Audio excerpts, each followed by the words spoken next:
Hello प्यारे बच्चों, कैसे हैं आप सभी। तो आज हम करने वाले हैं छंद की ट्रिकी वीडियो, यानी कि छंद आपको आज पेपर में जो प्रश्न पूछे जाते हैं कि कौन सा सममात्रिक छंद है, कौन सा विषम मात्रिक है, कौन सा अर्ध सममात्रिक है, तो आज हम इनकी ट्रिक सीखेंगे। तो चलेगा, सेशन को शुरू करते हैं। प्यारे बच्चों, छंद को हम आज पढ़ने वाले हैं डिटेल में और देखते हैं किस तरीके से करने वाले हैं। तो छंद की वीडियो के बारे में प्यारे बच्चों बात करें मैं आपसे, तो समझना ध्यान से। आपसे अगर पेपर में प्रश्न आए छंद में कौन सी धातु होती है, तो चद धातु, छद धातु और एक और लिख लेना संस्कृत में छिदी धातु कहा जाता है। इनमें से आपको कुछ भी पेपर में मिले आंसर लगा देना, जिसका अर्थ होता है आह्लादित करना, खुश करना, आच्छादित भी होता है। आच्छादित करना, ढकना भी इसका अर्थ माना जाता है। अगर पेपर में आ जाए ढकना, आच्छादित करना।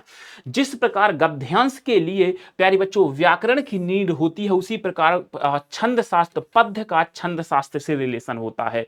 यानी कि गद्य का नियामक व्याकरण है, उसी प्रकार पद्य का नियामक छंद शास्त्र को माना जाता है। नेक्स्ट क्वेश्चन चलते हैं। पेपर में प्रश्न पूछा जाता है सर कि अगर कोई भी छंद चरण तथा यति दोनों में विभक्त रहता है, किसमें चरण तथा यति।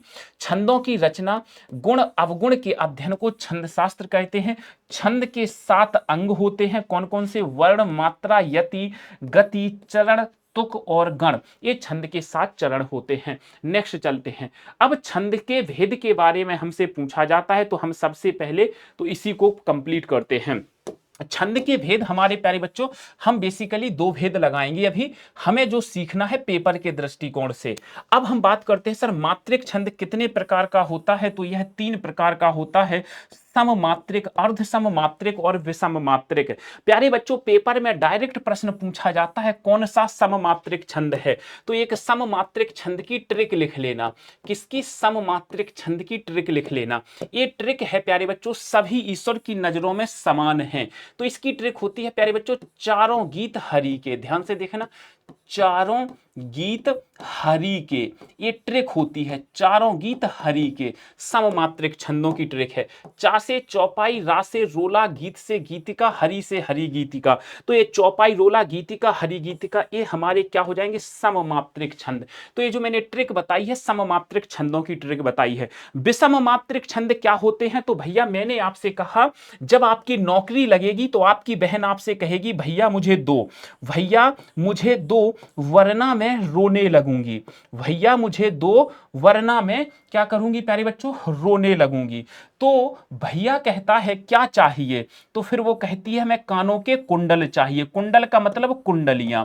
आपसे प्रश्न पूछा जाता है क्या किससे मिलके बना है। बहन कहती है भैया मुझे दो वरना मैं रोने लगूंगी, क्या? कुंडल।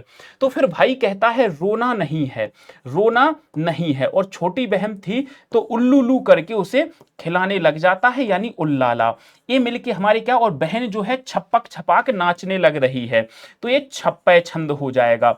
अब प्यारे बच्चों, प्रश्न पेपर में पूछा जाता है कि दोहा और रोला से मिलके क्या बनता है, तो कुंडलियां बनती हैं। रोला प्लस उल्लाला से मिलके क्या बनता है, तो ये छप्पय छंद बनता है। विषम मात्रिक छंद कौन कौन से हैं, तो 2 हमारे विषम मात्रिक छंद होते हैं, कुंडलियां व छप्पय। सर हम सममात्रिक छंद सीख चुके हैं। ये सममात्रिक छंद की ट्रिक है। किसकी ट्रिक है प्यारे बच्चों? सममात्रिक छंद की। चा से चौपाई हो जाता है, रो से रोला हो जाता है, गीत से गीतिका हो जाता है और हरि गीतिका। ईश्वर की नजरों में सभी समान है, ब्राह्मण, क्षत्रिय, वैश्य और शूद्र, सारी जातियां। तो ये सममात्रिक छंद हैं। सर ये हमारे विषम मात्रिक हो जाते हैं। इसके बाद जो बचे हुए हैं वो अर्ध सममात्रिक हो जाएंगे। सममात्रिक सभी चरणों में मात्राएं समान। इसके प्रत्येक चरण में 16, इसके प्रत्येक चरण में 24, इसके में 26 और हरि गीतिका में 28। सर अर्ध सम यानी आधे में समान होंगी।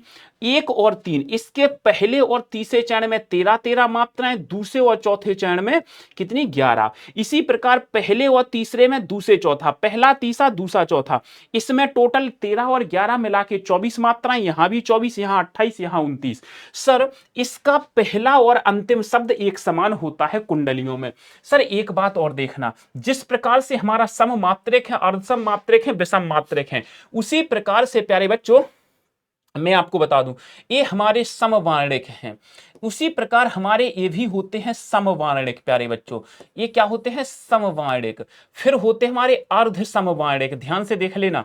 फिर होते हैं प्यारे बच्चों अर्ध समवर्णिक माने जाते हैं, अर्ध समवर्णिक होते हैं। फिर होते हैं प्यारे बच्चों विषम वर्णिक, ध्यान से देख लेना। फिर होते हैं हमारे विषम वर्णिक छंद।